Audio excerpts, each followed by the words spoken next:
we'll turn to the closing arguments. As is the custom, we'll hear first from the defense. Attorney Tipton.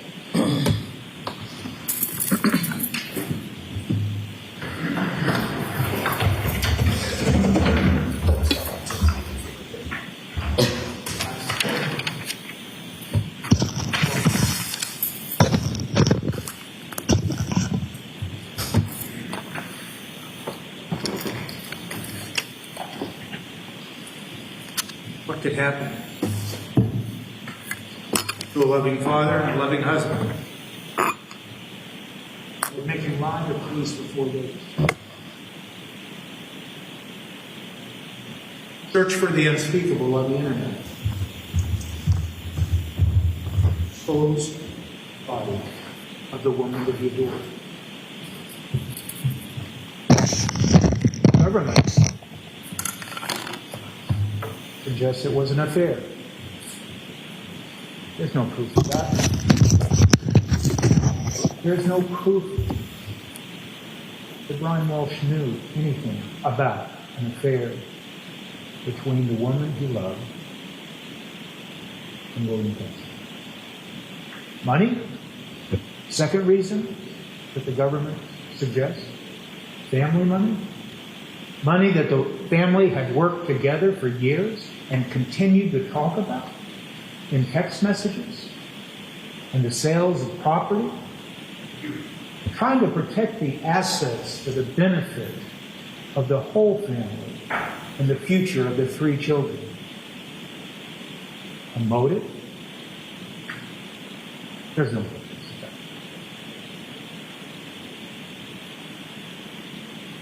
Refusal to consider prison for a terrible mistake he made. The case that began in 2018.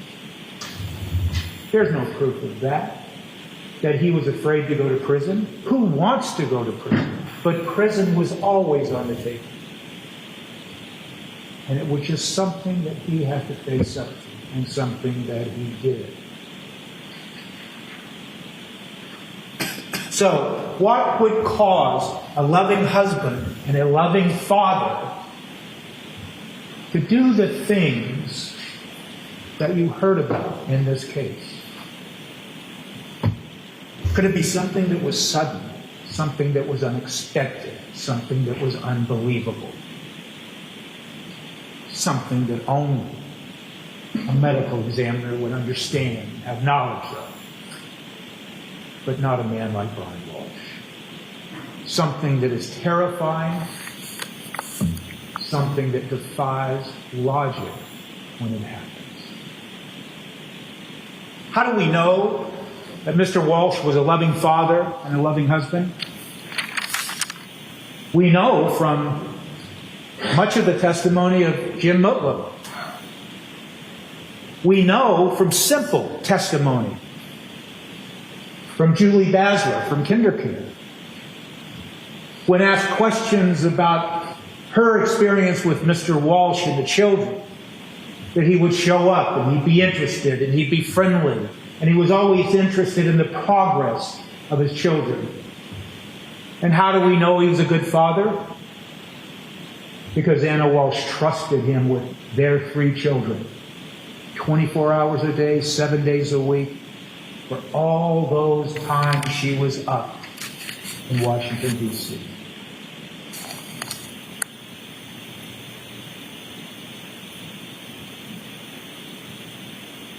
The unthinkable happens. It happens in a variety of ways. And the Commonwealth must prove to you beyond a reasonable doubt that a homicide occurred, that a killing occurred. Nothing proves that beyond a reasonable doubt on the facts and circumstances and the evidence presented to you. There's evidence that he lied to the police. There's evidence that he searched the internet. There's evidence that he disposed of a body. But there is no proof in all of the evidence that you have heard and been presented, that he ever once thought about harming the woman he loved. That he ever thought about harming the woman he loved. Did he ever plan to harm?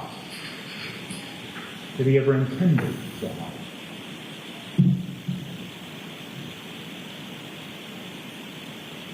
So, when we talk about the evidence of the affair, when we talk about evidence of financial concerns, when we talk about evidence of being ready to go to prison, those are the motives that the Commonwealth needs to prove to you to support any notion that a loving husband and a loving father would kill his wife. And the evidence suggests there was no motive at all. And without a motive, without a reason that is based on facts and circumstances, logic and understanding, without that, you have a sudden and unexpected event that results in confusion and panic and fear.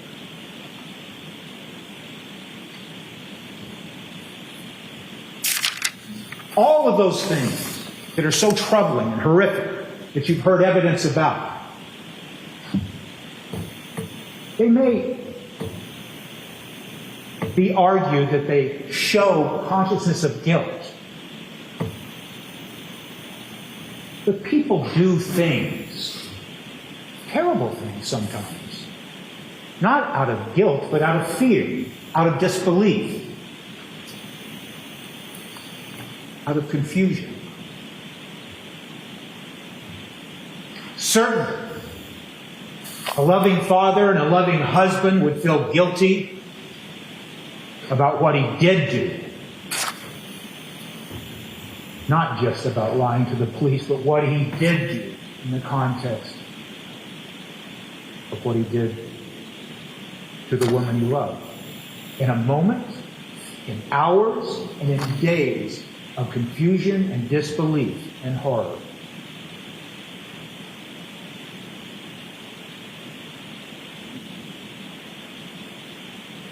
But that feeling of guilt had nothing to do with the killing, because he never killed Brian Walshe. You will hear arguments that you've seen the evidence that might evoke emotion. Who wouldn't feel emotional in what you've heard, what you've seen? But your obligation, and I don't mean to sound like I'm lecturing you at all.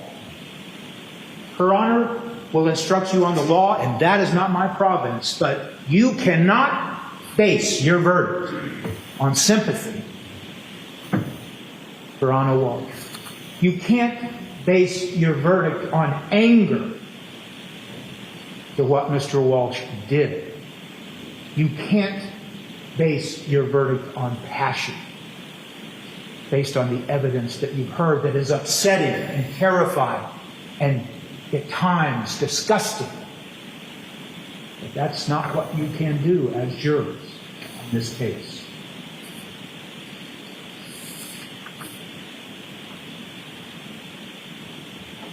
At the beginning of this case, when you were sworn as jurors, you might not recall it, but the clerk of this court read you some words. To this indictment, the defendant pleads not guilty. He places himself before this country which you are, the obligation that you have accepted in this case is unlike perhaps any obligation that you've ever accepted in your life. Perhaps. That's for you to judge. But your obligation requires that without passion and without anger and without sympathy, that you assess the facts as troubling as they are, and at times as horrific as they are, and make your verdict rest on the evidence and nothing less and nothing more. Unbelievable, facts that don't make sense at times, something that is incongruent. An example of that is the end of Mr. Jim Mutlow's testimony, where for almost an hour he talked beautifully about the love between these two people, that he talked glowingly about Mr. Walshe. And then toward the end of his examination, he wanted to say something about now he was thinking there might have been some kind of problem. And reflect upon the evidence that he gave of a phone call he had with Mr. Walshe on the 4th, when the conversation was confusing to Mr. Mutlow, confusing where he kept asking what could have happened that would result in Anna Walshe leaving. The lie that Mr. Walshe was telling people out of fear that no one was going to believe him about what happened, so he lied. But consider the way that Mr. Mutlow had a terrible time trying to understand that. And why? Because he knew both of them. Because what he was thinking, why would Anna Walshe leave? They love each other. I know them both. It makes no sense.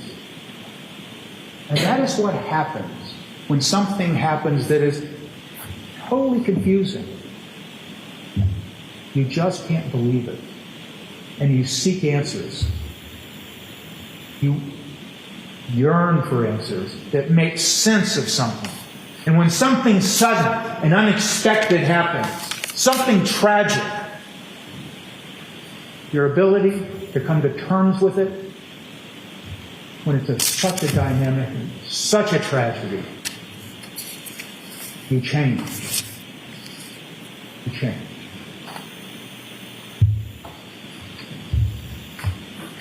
The evidence of the searches. The dark, troubling evidence of the searches. They began at 4:52 a.m.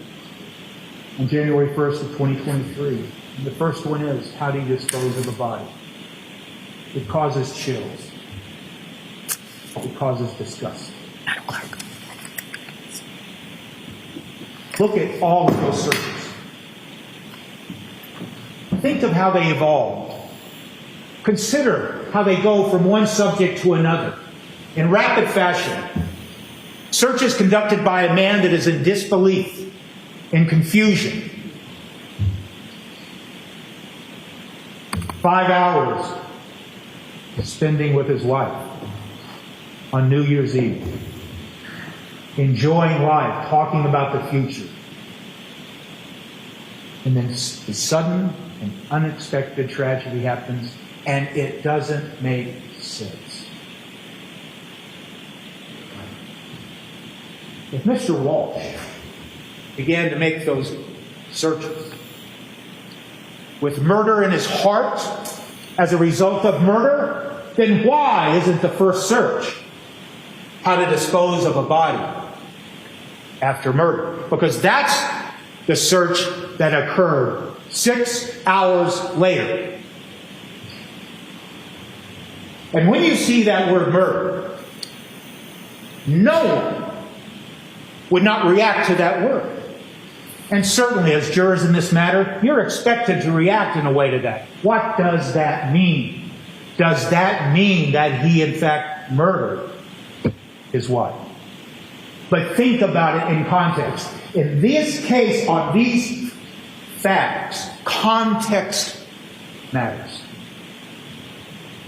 And so the first time the word murder is used in these horrific searches is 6 hours after they began.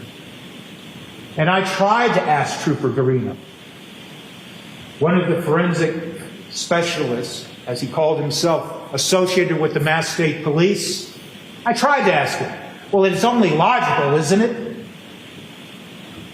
that if you don't get results, you change the wording. We all know that from our own common experience. And you look at those searches that came and went during this time, and the results had to do with funeral parlors and cemeteries and things like that. But Mr. Walshe, given the tragedy that occurred to his wife, and given the time that had passed and his fear and disbelief, he couldn't call a funeral parlor. We need to try to understand, what can I do?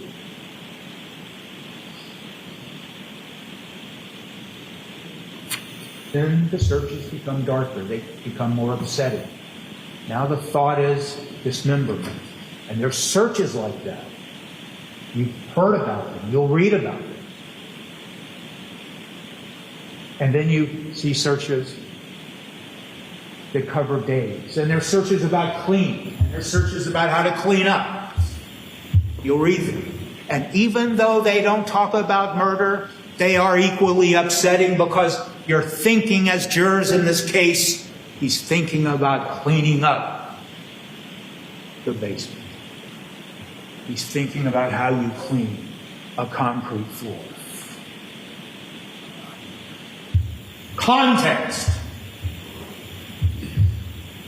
1,034 pages of digital data, 3,667 records taken from his MacBook.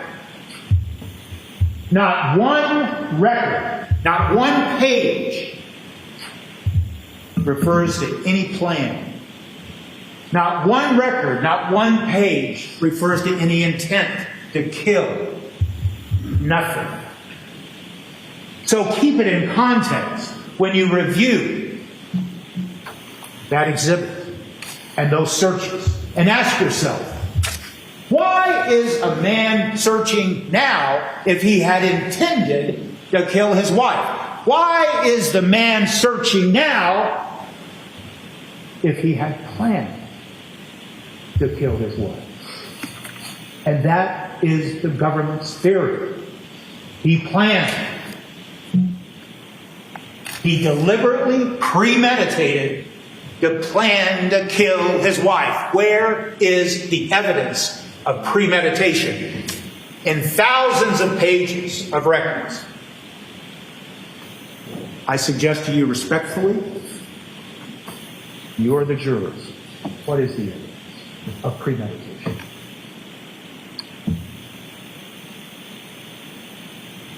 There's evidence of a knife. There's evidence of a knife that is seen in a kitchen cabinet. Could I please have exhibit 201?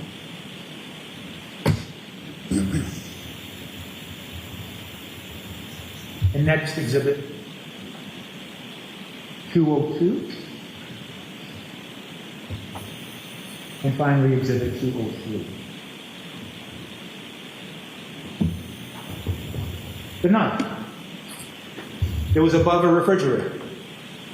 It was in plain view. Had no visual red blood stain. And yet the government wants you to think about this knife. So think about it. Don't ignore it. Do not refuse to consider it. Of course you will. But think about it. In a cabinet above a refrigerator. And they first test it with some screening test. That doesn't prove that it has even blood on it. And they take it, and they should. And then, what happens is everybody loses interest in the knife. Everybody, the Mass State Police, the crime lab. There's no further testing of this knife. And ask yourself, if that knife is to be considered a weapon used, then why is it in that cabinet? You have heard evidence of bags and bags being thrown in dumpsters over a period of days. The government wants you to think that Mr. Walshe killed his wife and perhaps used this knife. then why was it sitting in a cabinet days later in open view for the police? What logic is that?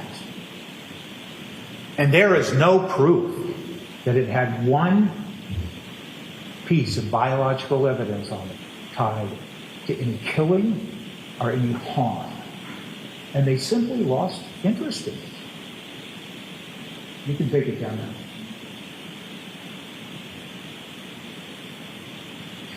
Digital data. Talked about that briefly, but there is nothing in that data.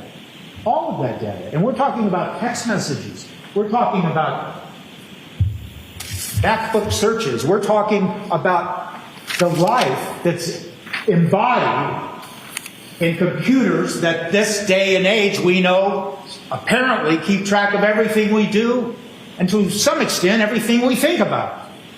Because that's how the government is using that data. They ask you to look at certain things and indicate and try to argue that, oh, this is what he was thinking. So look at it and judge for yourself.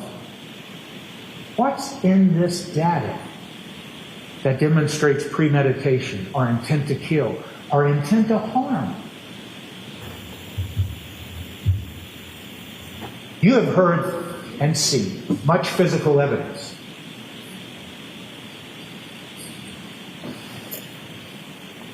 You've seen pictures of gray slippers with blood on them.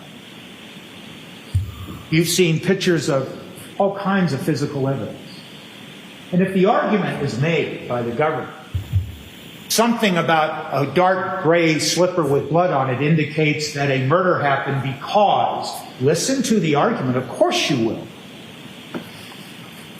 But a theory, an opinion, does not make it true. And to suggest something like, the evidence shows that Mr. Walshe went and bought a Tyvek suit, and maybe there's just not enough blood on the Tyvek suit to satisfy the Commonwealth, and so they suggest that some killing happened, and that's why there's so much blood on that slipper and those slippers and all that other evidence. But ask yourself, what do I know about that evidence now from what we heard? Every piece of evidence was put into a bag, but then was put into a compactor eventually, and was pressed together and then found. And you will see all of this evidence of when they pulled it out of dumpsters and unloaded the bags, and they first put it on damp ground without any paper below it, without any tarp below it. And you heard from no less than 3 witnesses. Mr. Gould from the Mass State Police Crime Lab, Mr. Sheehan from the Mass State Police Crime Lab, and Ms. Celine from the DNA unit. They all consistently said cross-contamination or transfer. They use different terms, but they all agreed. So the evidence, the physical aspect of the evidence, the thing you see in the photographs, the thing you see now, if you open up one of the bags and take things out, is not representative, or may not be representative, of how it looked before. And you must consider that. So when the government makes an argument based on the state of the physical evidence as it appears now, ask yourself, maybe that makes sense, but maybe there's another way of thinking about it. And why is that important to your deliberations? Because you are allowed to rely on what's called circumstantial evidence. You're allowed to rely on inferences. And Her Honor will instruct you on that. I will not. But whatever reason and basis you have for making your choice and determining your decision must be reasonable. And if you, as jurors, talking amongst yourselves, find that some of your fellow jurors say, well, I think maybe it means this, and I believe this, and your other fellow jurors say, I think this, and I believe this, you'll all consider it. But if you don't agree, then you have to ask yourself, is that inference reasonable?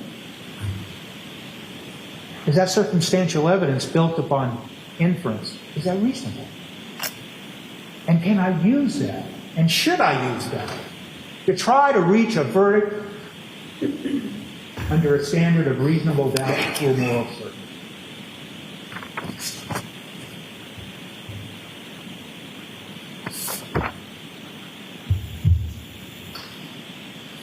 What is the evidence that something violent happened in this house?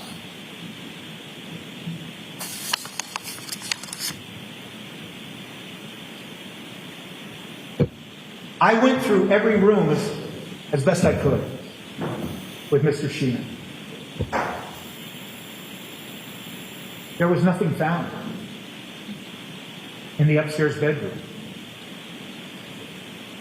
There was nothing found in the sinks and basins, showers, of multiple bathrooms. Nothing found, meaning biological evidence that might indicate something violent occurred. There was nothing found in the kitchen other than a knife that they lost interest in. There was nothing found in the living room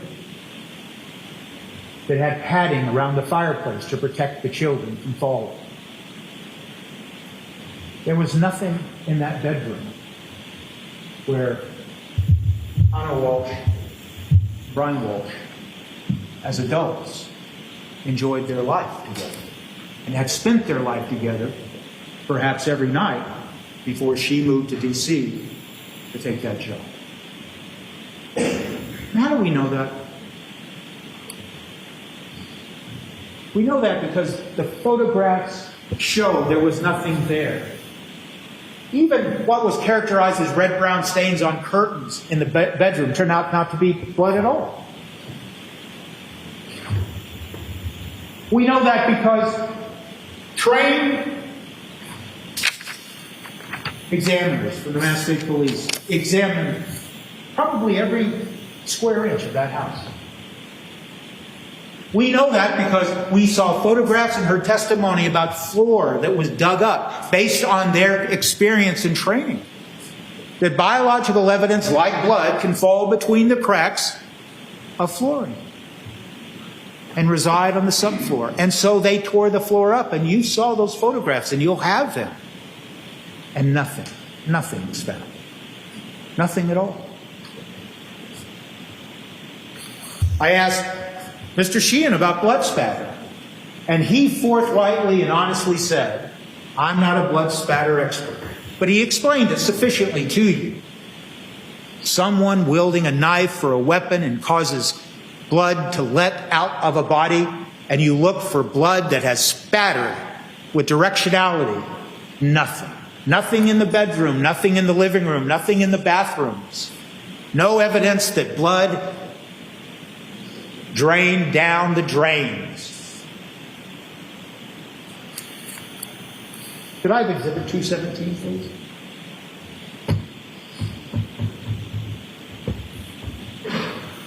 That test that I asked Mr. Sheehan about, the Serotek Hem test, that checks for hemoglobin, for blood, that test, he agreed, can detect blood at the sensitivity of 20 nanograms per milliliter.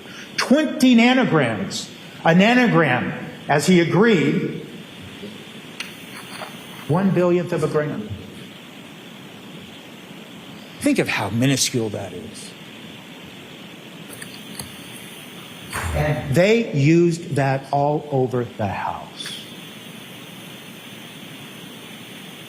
And so the government elicited questions and answers from many of their state police, the 10 or 20. They didn't call everybody.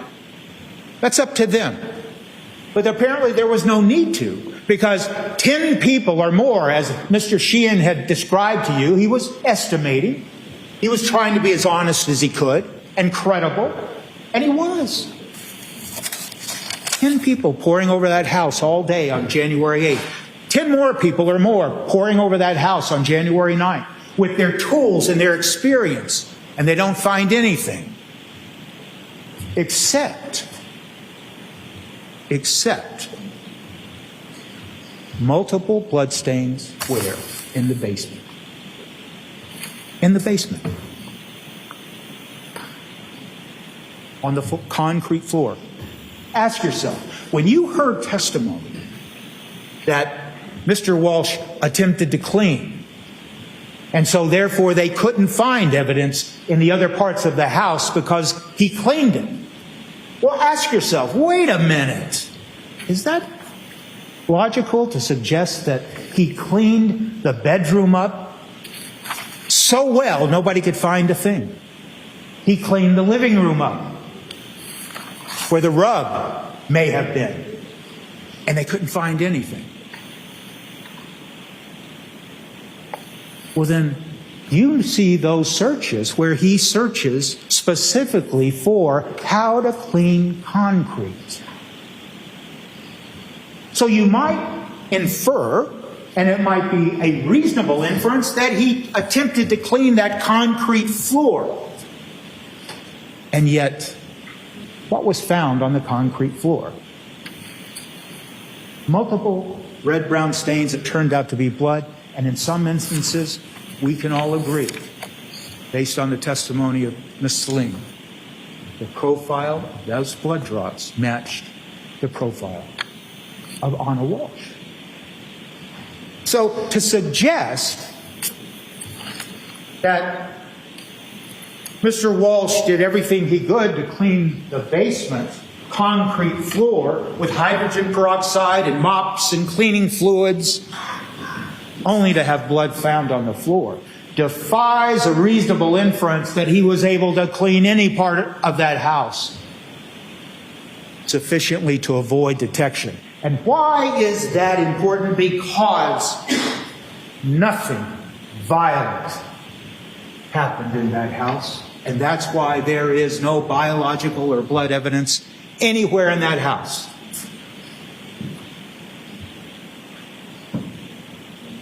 The act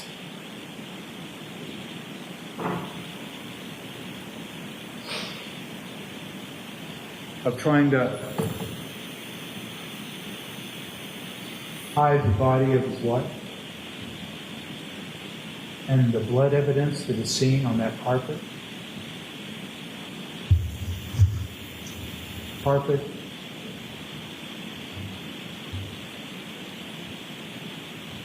That's what happened. There's no blood in the living room. The inference might be that the carpet was taken downstairs. Because you can look at those pictures. You can look at the physical pieces of carpet, and you should. If there is no evidence of any killing that happened, and there's no evidence that anything was done before Mrs. Walshe died, and there's no evidence of premeditation or anything, there is evidence of lying and disposing of the body.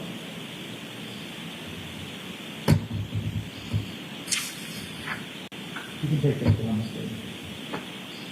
So now we look at the evidence, and I'm just going to characterize it. Some of the evidence that the Commonwealth has presented to you, and there is no question that their obligation is to present to you evidence. But I just ask you to think about, in some cases, how that evidence was presented to you.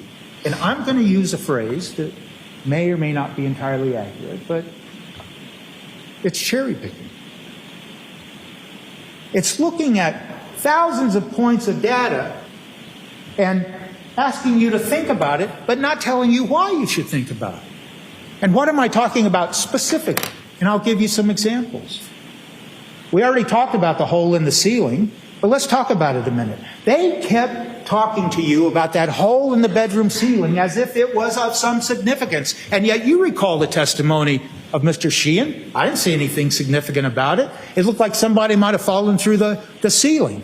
And there's nothing significant about the pieces that Mr. Walshe had stored in the cabinet. in that same bedroom. I asked Mr. Sheehan about that. No, I didn't see anything significant about that. Yet you kept being given that evidence. And then as the evidence developed, for some reason, there's Mr. Murphy. And it came out in evidence that Mr. Murphy had in fact contacted Mr. Walshe because there was a promotion going on. It wasn't that Mr. Walshe said, hey, come and fix this hole, this suspicious hole. No, he was contacted. And he didn't respond right away, but then he did. And for some reason, they keep insisting that that hole is of some significance, but they don't tell you why, they just give it to you. They do the same thing with the searches. Remember when Trooper Keefe was sitting right here and he's asked to look through those thousands of, 250 pages of the search history from the iPhone Mini 13, the phone that belonged to Mr. Walshe, and he's asked to look at it and says, do you see searches there to go to the MGM? Yes, I do. Nothing else. No explanation why that is significant, why it's important to try to determine if a man committed premeditated murder. You're just throwing out pieces of evidence. Why? Why were you given... Why was Trooper Keefe asked to tell you about a song, a partial song title? And when you go over that evidence, look through there if you choose to, and I encourage you to do that. And you see song after song and movie title after movie. The government throws that at you and says, think about this. For what reason? And then they present to you through Trooper Garino something about a porn movie. I'll just take this opportunity right now to apologize to each and every one of you for some of the questions I asked. But it just didn't make sense that you would take that type of evidence and suggest that it has anything to do with determining whether someone committed deliberate, premeditated murder because there's a word in the title of a movie. And that's what I'm talking about, the quality of some of the evidence here, thrown at you as if it means something, that it's significant, and yet here you are being asked to determine if someone, Mr. Walshe, committed premeditated murder with a specific intent to kill the woman he loved.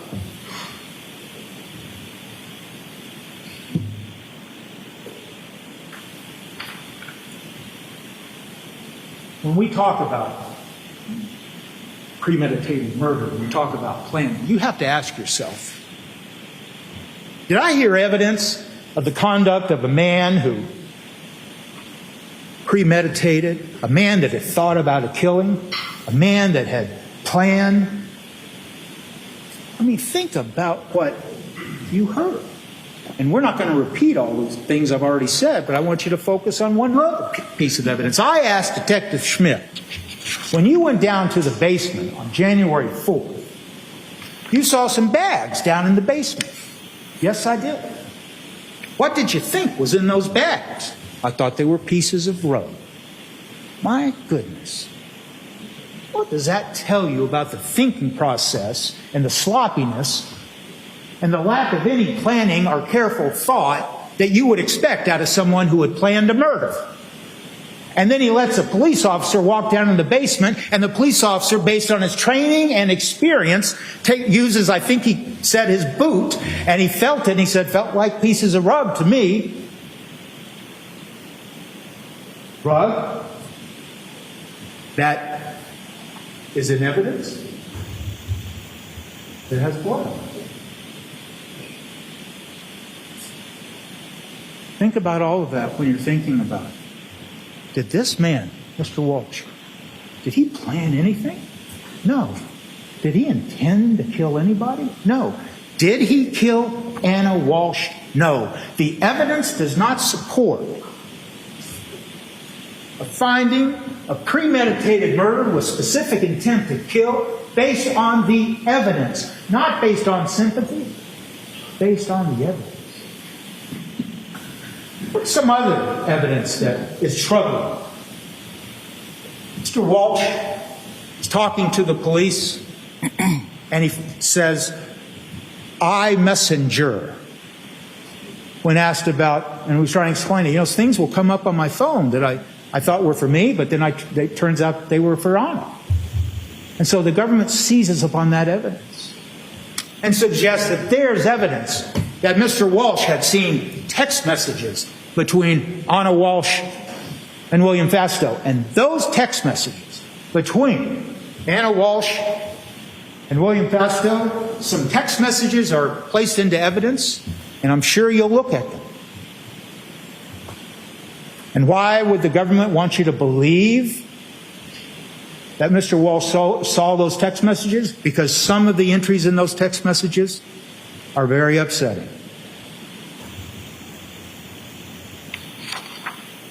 They may very well enrage a husband to read about what was going on in those text messages. So you'll look at them. But ask yourself, as you look at them, and perhaps as you think, I could see that might upset, that might put somebody in a rage. Problem is, there is absolutely no evidence that Mr. Walshe ever saw any text message, because he was trying to say, "I messenger," and now you know from the testimony of Trooper Keefe, there's no such thing as I messenger. We're talking about Facebook Messenger. But the important thing is, there is no evidence in all of the digital data that you have before you, in all the digital data that they examined, that Mr. Walshe ever saw anything going on between his wife and William Fastow. And when you look at those text messages, and you might have some question about it, and if the government stands up and says, well, he saw those because he told them that he was seeing iMessenger, which doesn't exist, then ask yourself, why is it then that on New Year's Eve, Anna Walshe is taking all these photographs? It's festive. It's a lovely situation. And she says, in the presence of Brian Walshe, as she and Jim Mutlow were taking photographs, hey, why don't we send a photograph to Will Fastow? And was there any evidence that he reacted, Mr. Walshe? No. And when asked by Attorney Porges, well, so what happened next? And Mr. Mutlow really took efforts to remember, and then he said, oh yeah, that happened right before the young boy woke up and came downstairs, and that was around 10:30. So if you just think about that, then the festive and jovial celebration continued for another 2 hours. There is no evidence that he reacted. Mr. Walshe reacted to them sending a photo. Why? Because he knew his wife had a crush on Will Fastow, and it didn't even make him jealous. And how do we know that? Because she told her friend, Alyssa Kirby. And Alyssa Kirby was asked, and she said, you know, Anna told me that he didn't get jealous. He's not the jealous type. In fact, I wish he was more jealous. Please consider that in the context of this notion that the motive for a killing that did not occur, but the Commonwealth's theory of a motive is anger over an affair. There's no evidence of that.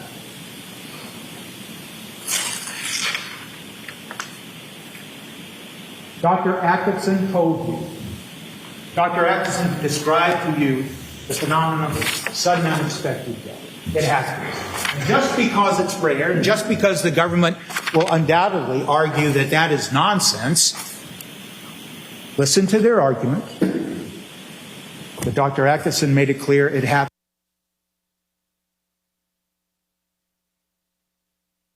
people who have never manifested any problem before. It happens in athletes. And how do we know that it's not absurd, even though it might be rare? How do we know it is an important aspect of what happens to people? Because the laws of this state mandate that the office, the chief medical examiner, get information from doctors, police officers, nurses, when there is a sudden death, when someone is otherwise healthy. They're mandated to investigate that. So there is a statute that Dr. Atkinson told you a little bit about on cross-examination. So ask yourself, is it as unlikely? Is it bizarre? Because Anna Walshe worked out. Yes, she had been sick before. She had been with Alyssa Kirby in the days leading up to this, and Alyssa Kirby wound up having the flu. But that's not what really is at issue here. Sudden and unexpected death may occur because someone is ill. All we know is that it happens. And the fact that someone doesn't believe it could happen doesn't mean that it doesn't. Importantly, though, think about the shock of it happening. Think about the effect it would have on anyone. A lay person that has no idea it could happen. You're down celebrating with your wife and your friend, and then the tragedy happens. And you panic because you can't believe it. You don't understand it. And you don't think anybody's going to believe you.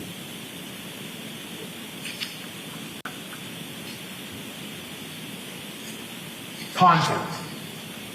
I walked Trooper Keith through all of that information. Something that he had not done yet. And so what did you hear? We went methodically. Sometimes, I'm sure for some of you, it was a little painful. It took a little while.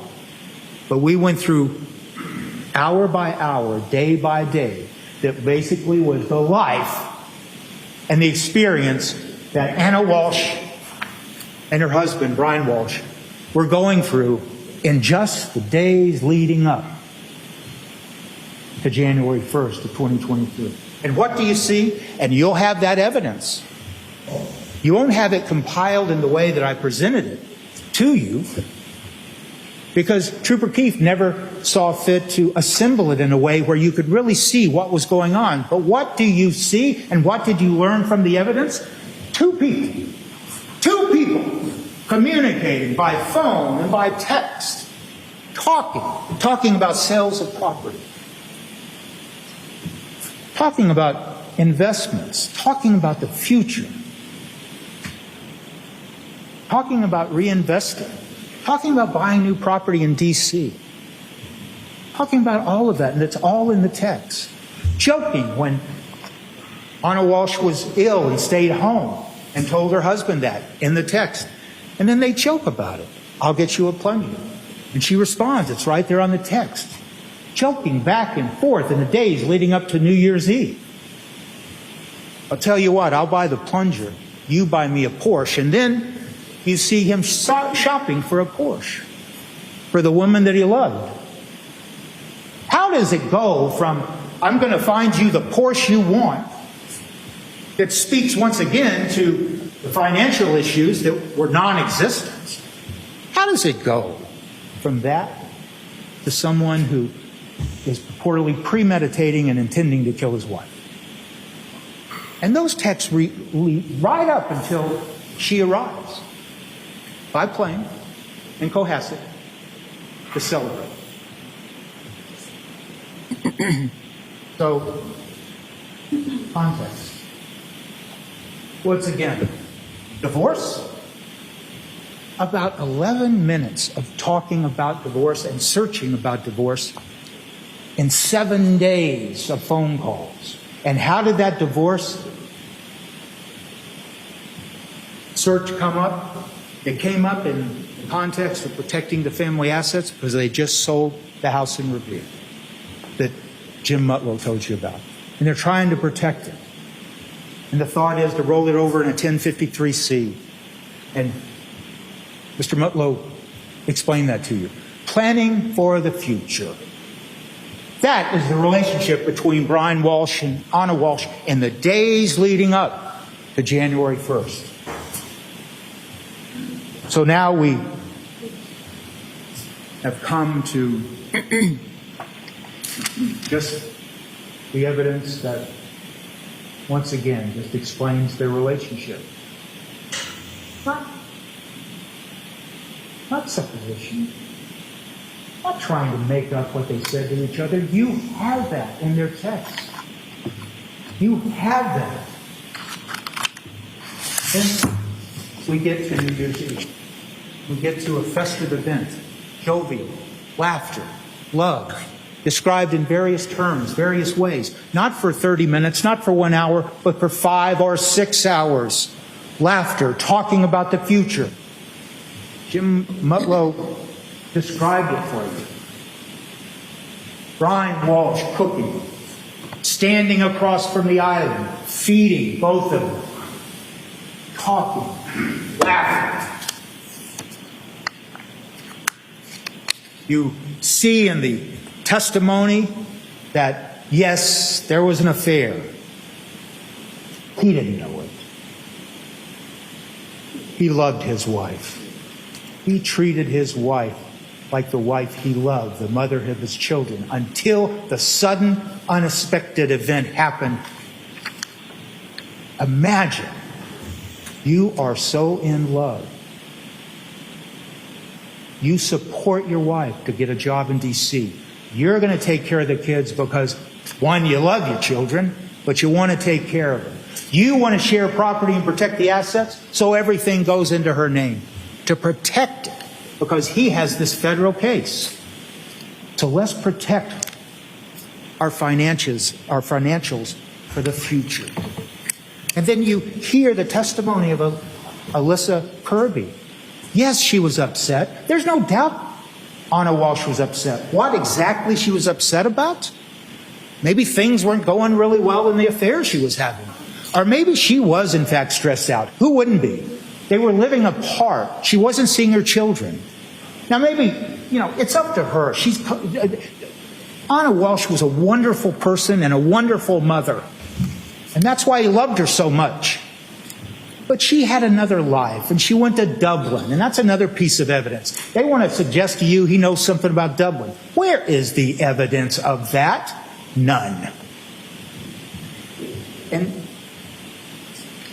you hear Alyssa Kirby choked up with tears, sobbing on the stand, but nonetheless recalling a conversation she had on 12/29, 3 days before January 1st. What does Anna tell her?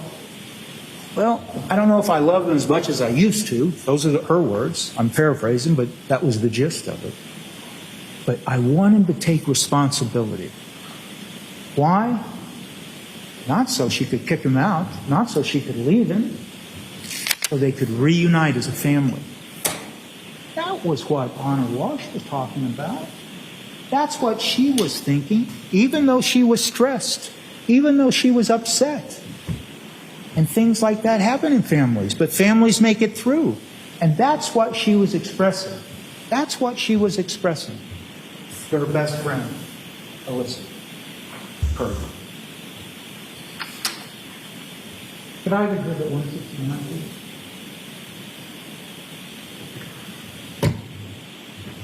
We are now at the end of the New Year's Eve party, and they sign the champagne bottle.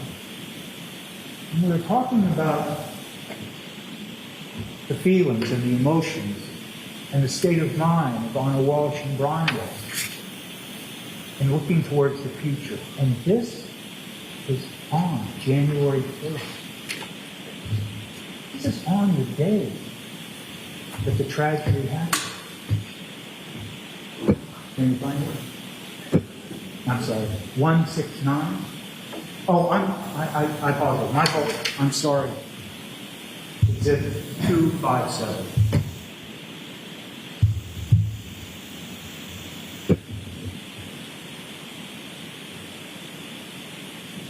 And that's the champagne box that was signed. And what are the words? What a year. And yet we are still here and together. Let's make 2023 the best one yet. We are the authors of our lives. Courage, love, perseverance, compassion. Those are the words of Anna Walshe talking to her husband. Look what she says. What a year, and yet we are still here. What does that tell you? Yes, they had been through a lot. She missed her children. What mother wouldn't? But they were working toward the future. And one final thing about the state of mind of Brian Walshe at this period of time. He made reservations for a New Year's Day dinner so he could be alone with his wife. And the evidence of that is in these records. And I'm not going to have it called up. I'll just tell you. Exhibit 79, page 186. Record 682. That's the data. He's researching where to take her out.